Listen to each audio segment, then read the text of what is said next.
Hey guys, what it do? It's your boy Supremacy Had a God, and listen, today we're talking about Hunter x Hunter, and we're talking about one of the most interesting characters I find from the manga, and that is Chrollo Lucilfer.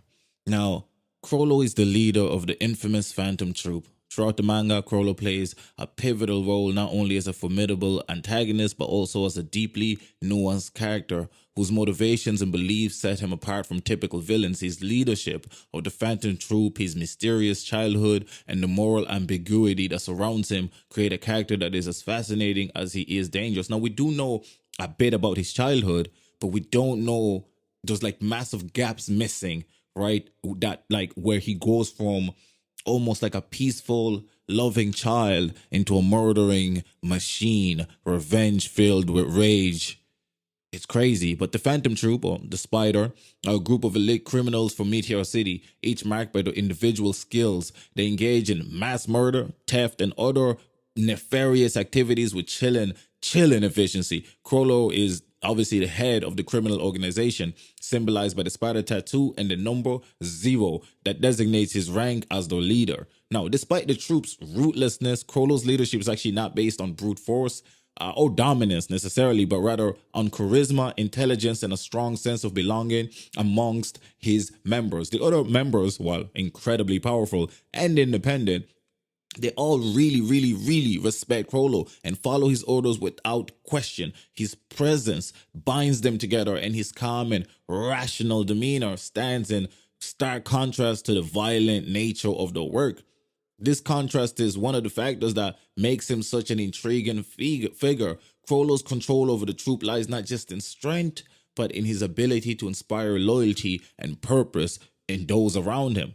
Now, Chrollo's role in the troop is actually marked by a peculiar sense of detachment. You see, he views the troop more as a collective entity, an organism where each member represents a part of a larger whole, often referring to himself and the troop as the Spider.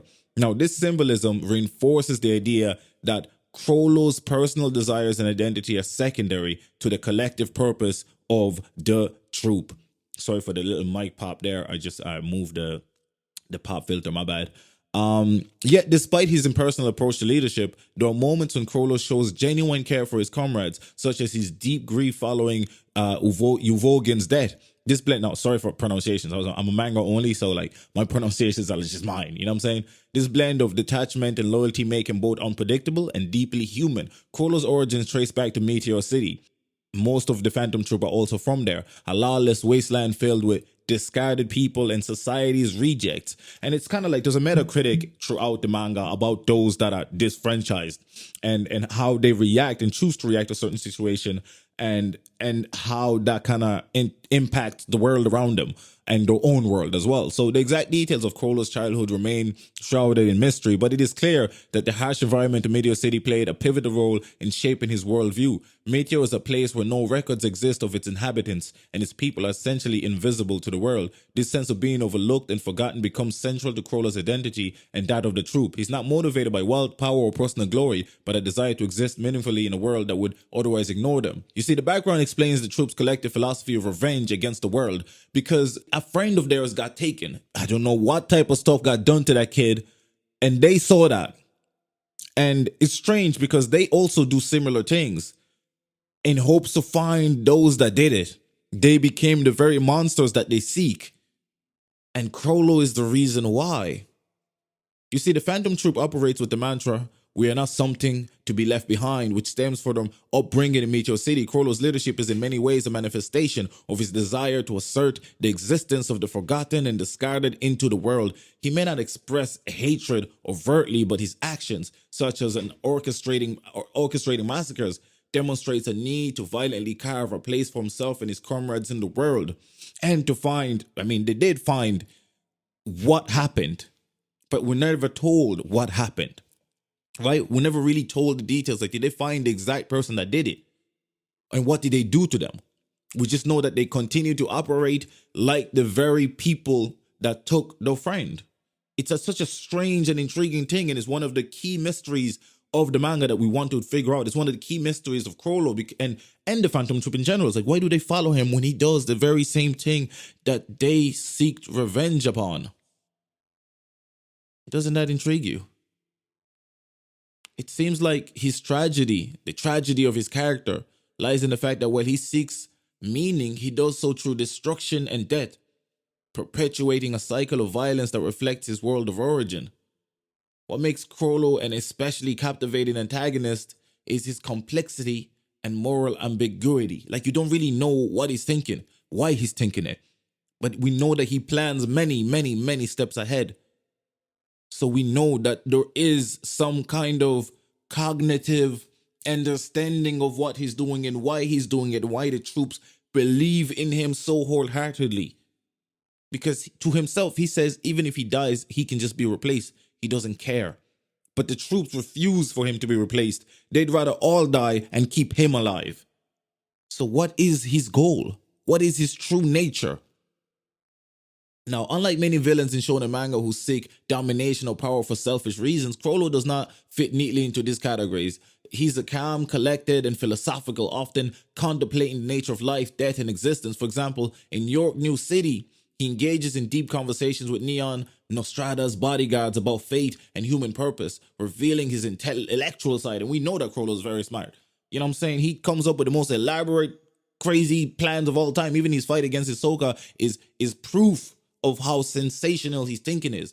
Chrollo's unique ability as a hunter also adds to his mystique. With his disability, Chrollo can steal and use other nen users. It's called skill hunter, right? Provided he fulfills certain conditions. This ability is not just powerful, but also symbolic. Chrollo, the leader of the troop, collects and uses the talents of others much like he gathers and directs his comrades. This parallels his role as the leader who harnesses the collective power of the troop. However, Chrollo's motivations are not driven by greed or personal ambition necessarily, but rather the philosophy that he holds within. Particularly his apathy towards material wealth and status makes him an antagonist that is difficult to categorize. He's neither fully evil nor entirely good. Rather, he exists in a morally gray area, like chaotic middle, what is that thing? Chaotic, whatever. His willingness to kill without remorse contrasts with his reflective and almost serene demeanor. This duality makes him unpredictable, as his actions are not bound by conventional moral or narrative expectation. Like right now, he's on a hunt for Hisoka for killing the troop members. He seeks revenge yet again. Throughout Hunter x Hunter, Chrollo's interactions with the protagonists, particularly Kurapika, serve to heighten the tension and stakes of the story. Kurapika's quest for vengeance against the Phantom Troop for the massacre of Korda Clan is central to the York New arc, and yet he doesn't really seek revenge against Kurapika. I suppose he feels like Kurapika had the right reasons to go after the Phantom Troops, and so he doesn't seem to care about him. But Hisoka, he was an ex-Phantom Troop member, and so they must get rid of him. Interesting.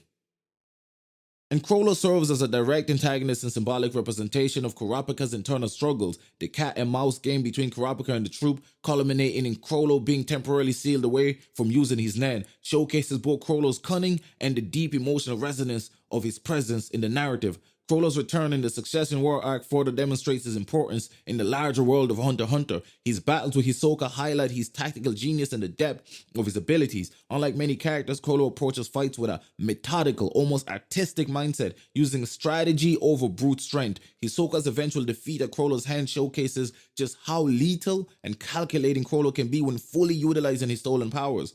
Chrollo Lucilfer is one of Hunter x Hunter's most intriguing characters, not just for his role as the leader of the Phantom Troop, but for the depth and nuance Togashi imbues in him. Thank you.